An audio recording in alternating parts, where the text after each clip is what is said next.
Turn on the news, and the economy sounds like a siren. It's loud, chaotic, and built to capture your attention through panic. But true wealth is quiet. It is the deliberate construction of financial breathing room. This chart tracks the U.S. personal saving rate. The national average dropped to 3.6%. Converted into monthly expenses, this reveals a deficit. Few households have enough liquidity to cover a single month if they lose their income. The response to this data usually involves chasing an arbitrary, massive net worth number. But real financial well-being is defined by two things: security and freedom of choice. We can engineer those two things by following 7 quiet rules to build a personal microeconomy. Now, this is an educational analysis, not personalized financial advice for your specific portfolio. To navigate an unpredictable, noisy macroeconomy, you have to intentionally opt out of the collective panic and build a localized individual system. Rule 1 is defining the actual target. The Consumer Financial Protection Bureau defines financial well-being through your capacity to absorb a financial shock and the freedom to make your own life choices. To reach that state, you have to execute Rule 2, silence loud debts. A loud debt is any liability that drains your income at a massive interest rate.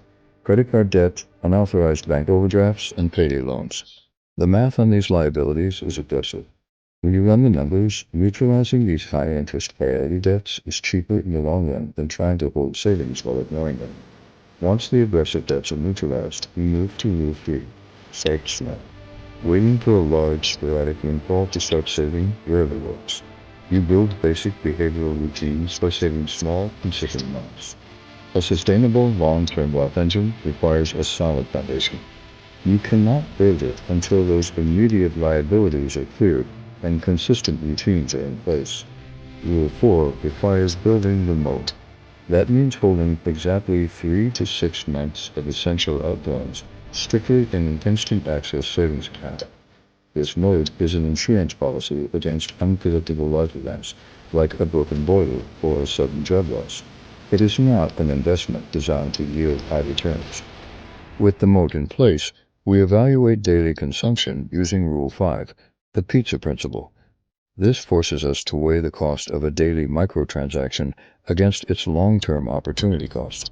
This split-screen visualization shows the exact trade-off. A $2 daily purchase adds up to $730 a year, but invested at a 5% return, it quietly grows into more than $3,155 over 30 years. True financial security happens when you visually understand the trade-off. Every single micro-choice actively funds either temporary present consumption or permanent future freedom. Once you decide to invest for that future freedom, you can use Rule 6, the rule of 72. This equation shows dividing 72 by an expected interest rate, like 9%, takes exactly 8 years to double in value.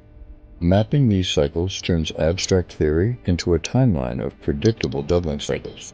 That rhythm is given by Rule 7, compound interest. Put simply, this is the process of earning interest on your previously earned interest. Take an untouched initial deposit of $100, earning 5%. With zero additional effort, the interest piles onto the interest, and in 25 years, you have nearly $340. Time, paired with compound interest, turns small, consistent choices into significant accumulations. Macroeconomic metrics, recessions, and national saving rates will continuously rise and fall. That is a permanent reality. Executing these specific rules shifts your position. You stop reacting to the noise of the global economy and start resting in your own sheltered system. Financial well-being requires a quiet, ongoing system of maintenance. It is a skill you practice every month. The ultimate luxury of this system is the freedom to choose how you live, without financial fear. Take one quiet step today. Set up an automated transfer, or knock out a priority debt.